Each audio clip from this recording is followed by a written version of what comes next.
अस्सलाम वालेकुम। ये वीडियो है लम्स में मेरी वर्क रूटीन के हवाले से। मैंने लम्स से एमएस किया और उसके बाद मुझे लम्स में ही जॉब अपॉर्चुनिटी मिल गई। मेरी जॉब बेसिकली साइंटिफिक रिसर्च के हवाले से है और पहले मैं वाबस्ता था इलेक्ट्रिकल इंजीनियरिंग डिपार्टमेंट के bio agri photonics research group के साथ, लेकिन रिसेंटली मैंने ट्रांजिशन की है और अब मैं काम कर रहा हूँ फिज़िक्स डिपार्टमेंट के ultra fast optics research group के साथ। तो ये इलेक्ट्रिकल इंजीनियरिंग से जो फिज़िक्स डिपार्टमेंट का ट्रांजिशन है, ये मैं ऐसे कहूँगा कि अप्लाइड नॉलेज से फंडामेंटल्स की तरफ ट्रांजिशन है। एक बहुत ही रिनाउंड पाकिस्तान के साइंटिस्ट को मैंने एक दफ़ा कहते सुना था कि साइंटिफिक रिसर्चर की लैब में आने का वक्त होता है लेकिन जाने का कोई टाइम नहीं होता। ये मैं इसलिए कह रहा हूँ कि मेरी जो वर्क रूटीन है उसको टेम्पोरली तो शायद डिवाइड ना किया जा सके। मतलब ये है कि टाइम के हवाले से कैटेगराइजेशन करना मेरी वर्क रूटीन की शायद मुश्किल होगा। तो मैंने इसका अल्टरनेट इस तरह किया है कि मैं अपने काम की नोयत के बारे में आपको बताऊंगा और इसके अलावा मेरी ज़िंदगी किस तरह से अभी लम्स में गुजर रही है, चंद उन पहलुओं को भी टच करेंगे।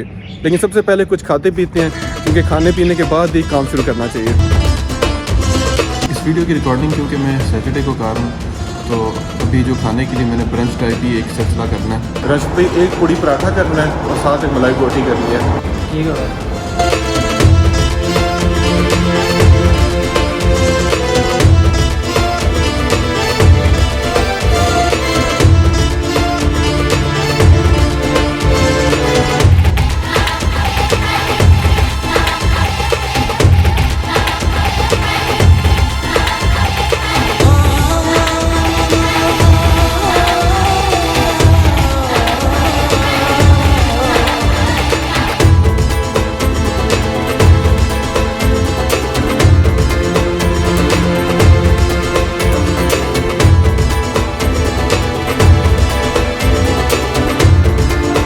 भाई भी मुझे मिले और ये भी मेरा यूट्यूब चैनल सब्सक्राइब करेंगे, तो बाकी को भी कह दें आपके चैनल को सब्सक्राइब करें, लाइक करें, फॉलो करें, भाई को सब्सक्राइब करें। मुझे मेरी रूटीन में असद यार मिल गया और असद यार का दिल था आइसक्रीम खाने का, तो अब असद के साथ आइसक्रीम खाने आए हम।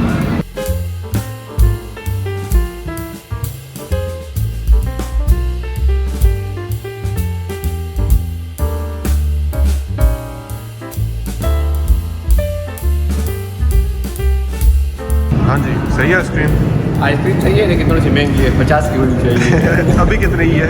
80 रुपए की है। फाइनली जी I am in my lab और अब मैं थोड़ा सा आपको टूर कराता हूँ अपनी लैब का। अच्छा, हमारी लैब का जो असल स्टार है ना, वो ये है। This is the femtosecond laser.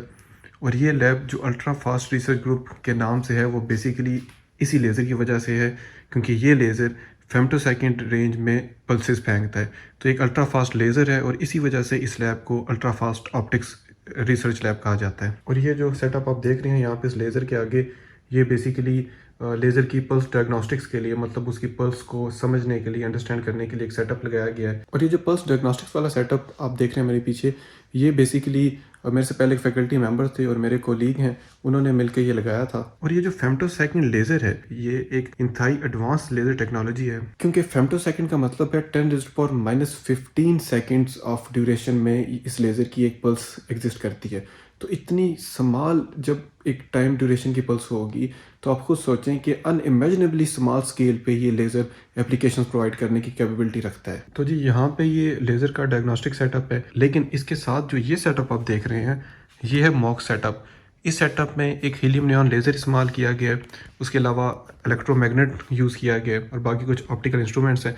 अब इन ऑप्टिकल इंस्ट्रूमेंट की डिटेल्स में, एक्सपेरिमेंटल सेटअप की डिटेल्स में और द फिज़िक्स बिहाइंड, उसमें मैं नहीं जाना चाहता बिकॉज बहुत से लोगों के लिए फिर ये जो वीडियो है इररिलेवेंट शायद हो जाए। लेकिन ये सेटअप दिखाने का मकसद ये है कि ये वाला जो आप सेटअप देख रहे हैं ऑप्टिकल टेबल के इस हिस्से पे, ये टोटली मैंने फ्रॉम द स्क्रैच खुद लगाया है। और ये जो मॉक का सेटअप है, ये ऑल्दो कि अभी पूरी तरह ऑपरेशनल नहीं हुआ, लेकिन वेरी सून ये इंशाल्लाह ऑपरेशनल हो जाएगा। और मेरी रिसर्च का जो अल्टीमेट गोल है वो ये होगा कि इस साइड पे जो पल्स डायग्नोस्टिक का ये सेटअप आपको फेम्टोसेकंड का लेज़र का नज़र आ रहा है, इसको और ये जो मॉक सेटअप मैं बना रहा हूँ, इन दोनों को अल्टीमेटली कंबाइन करना। और इन दोनों को कंबाइन किस तरह करना है इसका फिलहाल मुझे भी नहीं पता, लेकिन very soon I will figure this out with the guidance of my supervisor and with the help of my colleagues. Ultra fast optics में नॉन लीनियर ऑप्टिक्स की बड़ी ज़्यादा एप्लीकेशंस हैं।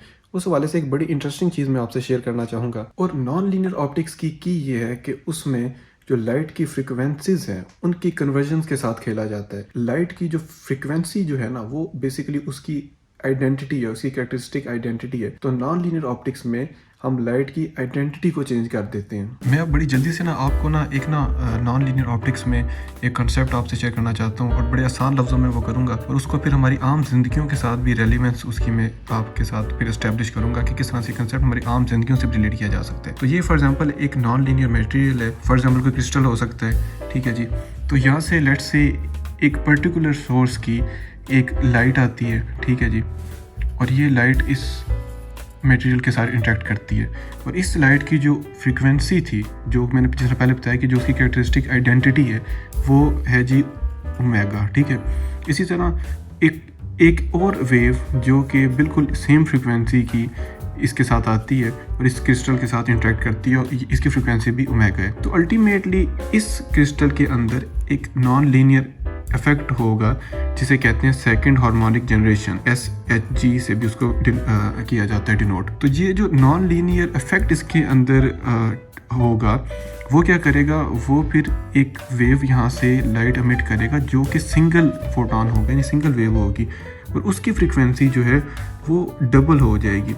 मतलब ये कि पहले जो इसकी आइडेंटिटी थी वो चेंज हो जाएगी और इसकी एक नई आइडेंटिटी बन जाएगी after going through this non linear effect. या फिर इसे और सादा अल्फाज में मैं यूँ कहूँगा कि नॉन लीनियर इफेक्ट ने बड़ा एक वाज़ेह चेंज मुतारिफ करा दिया लाइट की पर्सनैलिटी में। अच्छा, हमारी आम जिंदगियों में भी मेरा ख्याल है ये नॉन लीनियर इफेक्ट्स बड़े इंपॉर्टेंट होते हैं। वो इस तरह फॉर एग्जांपल किसी भी सिचुएशन में हम एक्सपेक्ट कर रहे हो कि एक पर्टिकुलर रिज़ल्ट आएगा, लेकिन जब रिज़ल्ट आता है तो वो उससे बिल्कुल टोटली डिफरेंट आए जैसा कि हम एक्सपेक्ट कर रहे थे। तो मेरे नज़दीक ये फिर होगा नॉन लीनियर इफेक्ट। वो इस तरह से कि जब अनएक्सपेक्टेड रिजल्ट आता है तो फिर उस अनएक्सपेक्टेड रिजल्ट के नतीजे में हमारी पर्सनैलिटी और बिहेवियर में कुछ ना कुछ चेंज आता है। फिर हम उस सिचुएशन या फिर उस काम को लेके हमारा रिस्पॉन्स वो नहीं रहता जिस तरह के वो रिज़ल्ट आने से पहले था। और मेरा ख्याल है कि ये जो कहते हैं ना कि तकदीर, मुकद्दर और नसीब वाली जो बात करते हैं वो बेसिकली उसका ताल्लुक इन्हीं नॉन लीनियरिटीज़ से है।